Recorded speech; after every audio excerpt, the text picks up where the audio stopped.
Hi, my name is Michael Santos and I am with ComplianceMitigation.com. Every day we produce new content to help people avoid government investigations and lower the risk of being charged with white-collar crimes. We are really all about transparency and helping people understand that if they document their processes and if they train their team members, they're going to more effectively protect their companies and themselves and potentially protect their liberties as well. As you can see, as I'm flowing through this screen right here, we're pretty methodical about how we document all of our processes. One thing you can count on is we never ask anybody to do anything that we are not doing. And so today I'm going to be talking about Foreign Corrupt Practices Act and learning along the way, and I hope that you will learn as well. If you're a member of our premium group, of course, you can get a certificate at the end of this lesson that will help your team demonstrate the effort, the commitment you're making to training people on compliance.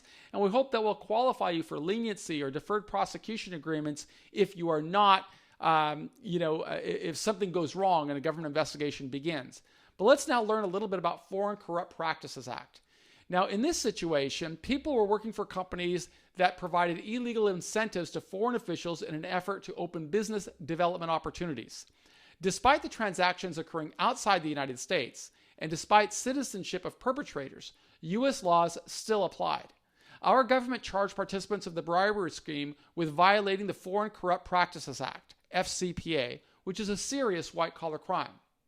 So the purpose of this case study is to teach how bribery of international officials can lead to violations of the Foreign Corrupt Practices Act. Learning objectives are identified right there. You can look at them yourselves. Our intended audience for this are people with sales and procurement responsibilities within a company, particularly if they do business in foreign markets or if they're doing business in industries that have a high risk of bribery. Common terms in the lesson are going to include Foreign Corrupt Practices Act, bribery, deferred prosecution agreements. So here's the state of the industry. When transacting business in foreign countries, companies can face fierce competition. Local entrepreneurs may have better connections. They may want to exploit American business leaders, charging undisclosed fees to make connections that make business deals possible. American authorities, however, may construe such payments as bribery in violation of U.S. laws. In many parts of the world, governments turn a blind eye to corrupt business practices. Sometimes, executives at national companies and government officials require businesses to participate in a pay-to-play scheme if they want to generate revenues. For example, an authority figure in a foreign country may require some kind of payment before issuing a contract or issuing a permit that leads to business. The United States and numerous other countries with highly developed economies have passed anti-bribery laws to criminalize illicit payments. Laws such as the FCPA seek to create a level playing field for business while fighting crime and corruption. These laws fight money laundering and overseas graft. The FCPA is a wide-ranging law with broad latitude enabling United States attorneys to prosecute crimes with any connection to the United States. They bring many international transactions under the jurisdiction of the United States, regardless of where the crimes took place. Now here's the background and analysis. Dek Wong Kang moved to America from South Korea to pursue his dreams. He founded a couple of small businesses in New Jersey and took up residence in Inglewood Cliffs. I actually just saw a typo, so I'm going to correct that right now. And I just did so. In Korea. He intended on leveraging his contacts and relationships in the Korean defense industry with connections he quickly began making in the United States. All of the information in this case study came from the Department of Justice press release and other articles referenced below. So here's FCPA case example number 1. Kang's business specialized in sensitive technology, enabling him to grow within the company's particular niche. Competition for business soon grew fierce. Kang routinely lost out to larger competitors. They outbid him for contracts.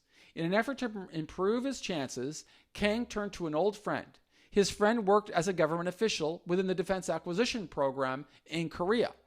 DAPA was a division within South Korea's Department of Defense. Kang curried favor and private information from his friend and his co-conspirator by promising to compensate him after he resigned from public service. From January 2009 through February 2013, Kang's conspirator helped induce DAPA to approve and maintain contacts within the Kang's companies. As a result of Kang's companies participated in South Korea's initiative to update the country's naval technology. In exchange for the introduction, Kang deposited $100,000 into a nominee bank account that belonged to his co-conspirator.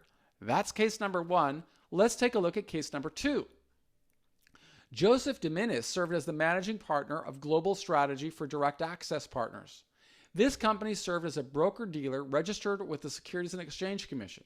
Further, Dominguez's company served as a member of the Financial Industry Regulatory Authority, the New York Stock Exchange, and NASDAQ. Benito Chinea served as the company's CEO. According to the government, Dominguez and Chinea devised and facilitated sham arrangements to conceal multi-million-dollar kickback payments to the vice president of finance at a large Venezuelan bank. In exchange for the kickbacks from Dominguez and Chinea, the banks offered more business opportunities. Dominguez and Chinea also orchestrated payments to Jose Hurtado for his role in helping them garner more business from the Venezuelan banks. When authorities began to question the bribery, Dominguez began to delete emails that memorialized communications he had with Venezuelan banking officials. Now here's case number 3. Ericsson, a world leader in telecommunications headquartered in Stockholm, frequently competed for large contracts against many other global corporations. Several executives at subdivisions of the company sought out illicit advantages. They participated in bribery schemes with local companies and government officials to obtain contracts. Authorities charged that bribery represented a systemic scheme in at least 5 subdivisions of Ericsson from as early as 2000 through 2016. During those years, high-level executives at Ericsson subdivisions violated FCPA laws in China, Vietnam, Indonesia, and Kuwait. The company and individuals conspired to engage in a long-standing scheme of offering improper incentives. They attempted to cover up the crime by falsifying books and records. As part of the scheme, officials turned a blind eye, purposely choosing not to implement reasonable internal accounting controls. Ericsson conspired with third-party agents and consultants to directly pay tens of millions of dollars to foreign government officials. They also directed funds to off-the-books slush funds. These agents were often engaged through sham contracts, and they paid pursuant to false invoices, and the company camouflaged the payments in Ericsson's books and records. Besides bribing officials with cash, the company offered posh gifts, underwrote elaborate trips, established nominee bank accounts, and succumbed to other schemes that would help the company secure business. Ericsson's corporate parent discovered the violations in 2016 and voluntarily disclosed its findings to the SEC.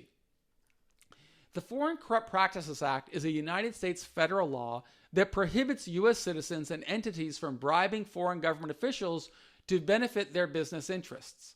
The FCPA applies worldwide. Any person who has a certain degree of connection to the United States and engages in corrupt practices abroad is susceptible to the FCPA laws. People must abide by the FCPA law whether or not they are physically present in the United States. The FCPA law aims to prohibit companies and people that work in companies from influencing foreign officials with any personal payments or rewards. The U.S. government has a long reach.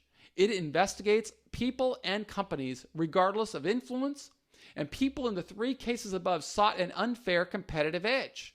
They may not have garnered the business without bribing the officials, that's true. But despite being tolerated in other parts of the world, bribery can bring criminal charges in the United States, and people need to know about that, and they need to know the costs that come with it. Kang pled guilty in December 2020. As a result of his conviction, he faced a fine of up to $250,000 and 5 years of imprisonment. He also had to disgorge the profits. Dominguez and Chinea's penalties included sentences of 4 years in prison.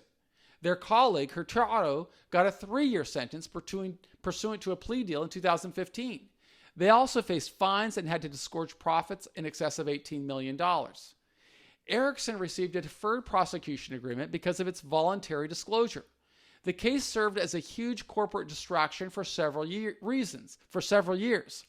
Ericsson paid tens of millions in legal fees, and it lost thousands of hours of time from corporate executives. Many people in the company may not have participated in the scandal, but they got dragged into the government investigation. The company paid a fine of more than $1 billion to settle the case in 2019, but because it was a deferred prosecution agreement, at least it wasn't indicted criminally.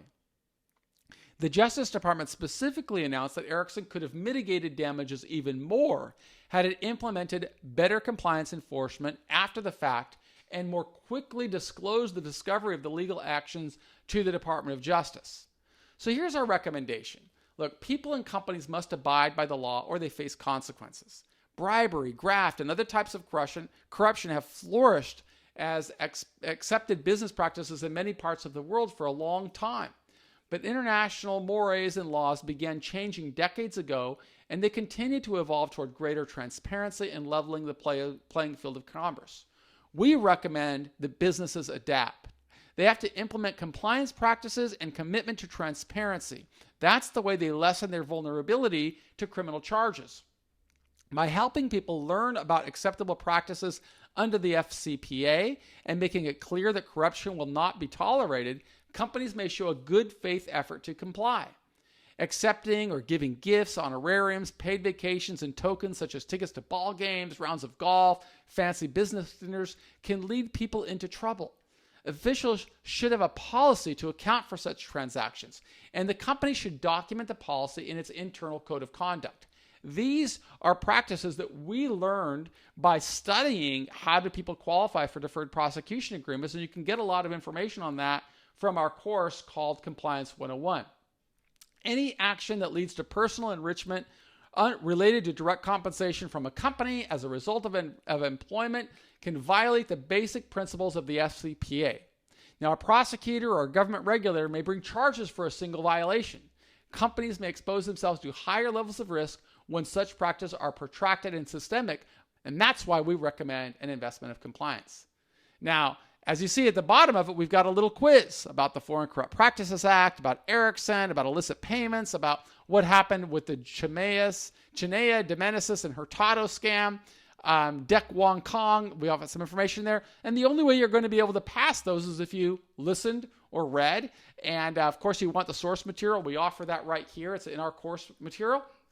But ideally, we want you to be learning from this process, and we hope that your company is also active in documenting your commitment to training. That's how you can show your commitment to living as a good corporate citizen, and we'd love to talk with you about steps that you can take today to begin sowing seeds for that protection against government investigations and hopefully against accusations or charges for white-collar crimes. I am Michael Santos with Compliance Mitigation. As we say, we did the time so you won't have to. Visit us if you want to learn more about programs and the ways that we can help you in risk mitigation strategies. Thank you.